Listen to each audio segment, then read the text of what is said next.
Sí, está duro, está duro el asunto y vamos a ponerlo en contexto. Según el INDEC y en la encuesta permanente de hogares, recordemos que mañana 30, se publica la nueva línea de pobreza, así que ahí vamos a poner todo en contexto y veremos qué hacemos. Pero según el INDEC, hoy publicó que el 60% de los asalariados argentinos, según la encuesta permanente de hogares, que abarca un universo de 12 millones de personas, no de los 45 o 46 millones que podrían ser hoy la población argentina, el 60% cobra 43.000 pesos promedio de ingresos. Teniendo en cuenta que según el propio INDEC, publicado la semana pasada, una familia compuesta por 2 adultos y 3 menores de edad necesita 79.000 pesos para no ser pobre. Estamos hablando de que si trabajaran los dos están al borde, porque para formar parte de la clase media, ese porcentaje de pobreza, de la línea de pobreza, hay que multiplicarlo por 1,8 para el mínimo de la clase media. Y ese número se nos va a 126.000 pesos, con lo cual 43 más 43 son 86, está lejos de la clase media, todavía no cayó en la pobreza, pero 43.000 pesos, si fuera una sola persona la que provee alimentos al hogar, está por debajo de la línea de pobreza siendo un asalariado. Y no estamos hablando de un poco porcentaje, estamos hablando del 60% de los asalariados, ¿sí? La canasta básica, ahí lo dice el graf, está en torno a los 68.359 para 2 adultos y 2 menores. Si lo llevamos a 2 adultos y 3 menores son 79.000 pesos.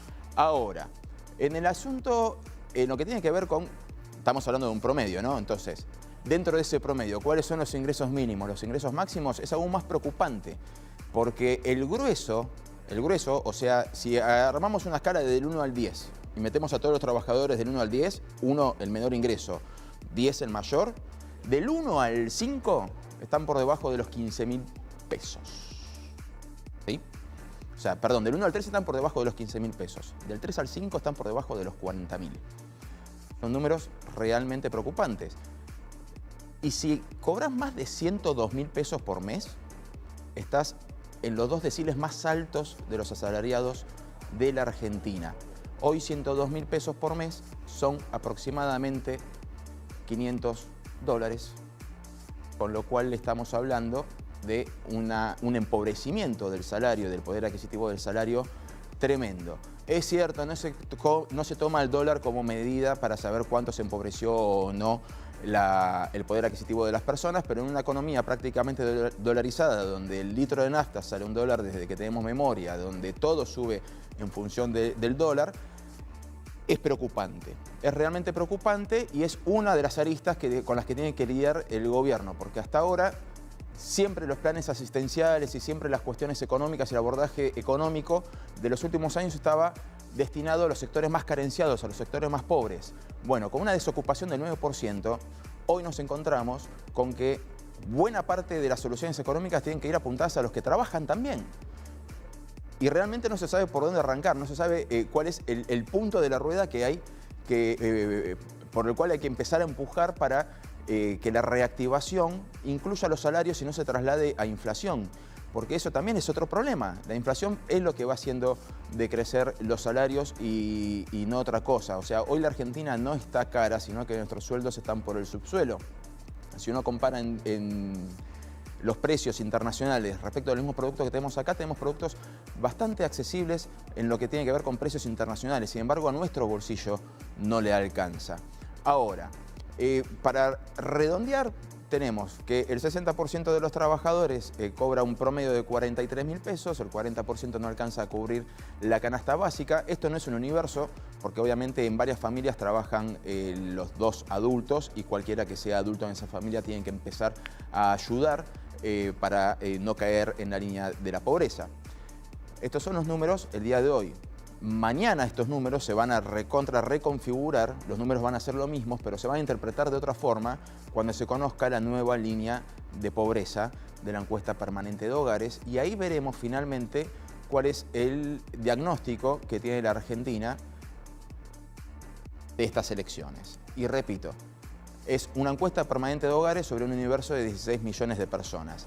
El año que viene se va a llevar a cabo el censo, que se tendría que haber hecho El año pasado, y por razones obvias, fue postergado por el tema de la pandemia. Este año también se postergó. Recordemos que para la fecha, en realidad no se tendría por qué haber postergado, pero coincidía con las elecciones.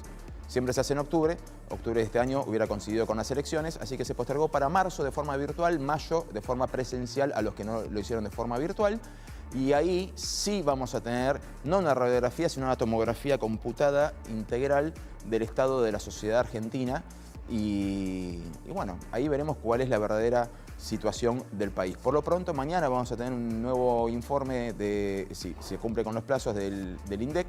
Nos enteraremos cuál es la nueva línea de pobreza y todos estos datos que acabamos de dar sobre el poder adquisitivo. Los salarios se van a reconfigurar porque ahí vamos a saber cuántos salarios mínimos o cuántos salarios promedios se necesita para no ser pobre. Y repito, no ser pobre no quiere decir formar parte de la clase media. No es que se cruza una línea y listo. Hay una franja intermedia en la que no sos pobre, pero es lo que antiguamente se llamaba clase media baja, que estás ahí, border. Clase media es ingresos 1,8 superiores a la canasta básica total. Así que veremos a partir de mañana cómo se reconfigura. Hoy la verdad es que el 60% de los asalariados cobra ingresos por debajo de la línea de la pobreza, por debajo de lo que dicta la canasta básica de alimentos. Así que es una realidad preocupante y que por ahora no sabemos cómo se va a recuperar, porque las empresas también necesitan recuperarse de lo que fue la pandemia para poder trasladarlo a salarios, y 1 de cada 2 trabajadores asalariados trabaja en el Estado, con lo cual el Estado también necesita fondos. No es que puede imprimir y aumentar los sueldos como si nada pasara, porque después se neutraliza con la inflación. Así que veremos qué medidas adoptan para empezar a recomponer el poder adquisitivo de los salarios, que está muy retrasado desde hace años.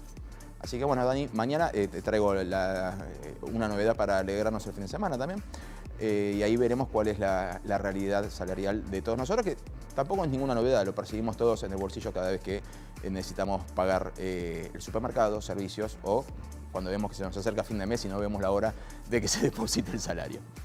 Muchísimas gracias, Nicolás Luca.